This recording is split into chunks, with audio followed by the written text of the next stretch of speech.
terms of in reading your longer version of the bio and also the chat we've had last week before we decided to hit the record button this week.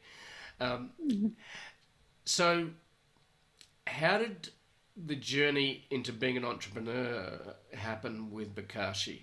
Where did that start? What was the inspiration? Where did the idea come from? I think there's a couple of threads that fed into it. One was that I'd been,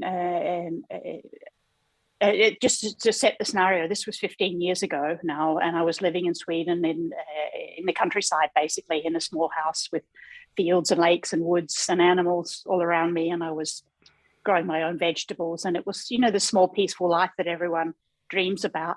A little bit boring, to be honest, but I had a small kid, I had a dog, and all of that. So, and I'd been running companies, but just working for myself basically for some time before that, just to make ends meet, doing various things.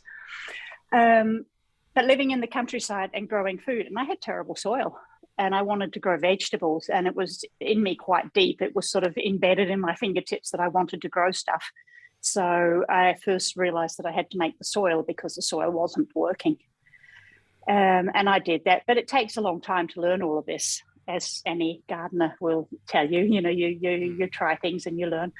But I was starting to feel really strongly it was time for me to do something meaningful, because I've been doing for too long. My whole life, I've just been doing things to pay the bills, I think. I'm like 45 years old, I suppose, something like that.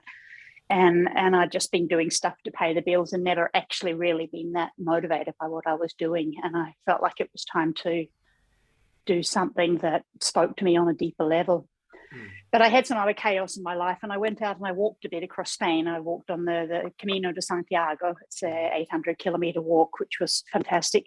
But there was an extra thing that happened to me on that walk, and that was that you walk past a lot of people's back gardens, and they're all growing food. It's quite a poor part of Spain, the northern zone, and they're all growing their vegetables. And that was, of course, interesting for me.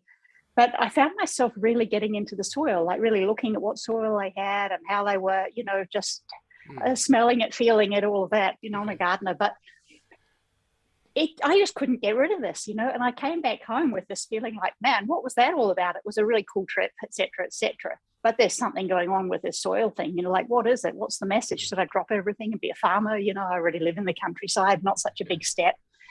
And a little bit down the track, I picked up on this. I was just listening to some random podcast and picked up on this with Bokashi, which is a way of using food waste to make soil in a household environment, different to traditional composting, et cetera, et cetera. And I thought, yeah, that's it. That just spoke to me. It was just like all the planets aligned, and I just knew this is my thing. This is what I should do. Here it is. I was just waiting for this, little piece of blue sky to put in that hole. And there it was, and it turned up that little piece. And I thought, yeah, I know what to do. That was 15 years ago, and I have not for 1 second doubted that that's what I should be doing, which is quite an extraordinary thing to experience, actually, just that certainty. I didn't know how I should do it. I didn't even know what it was. I didn't have any ideas. I just knew, this is what I've been sent to do. So my job is to find out how to do it. And I did it, and here I am. 15 years later, that's what I've been doing, and it's worked, and we've made an impact, I think.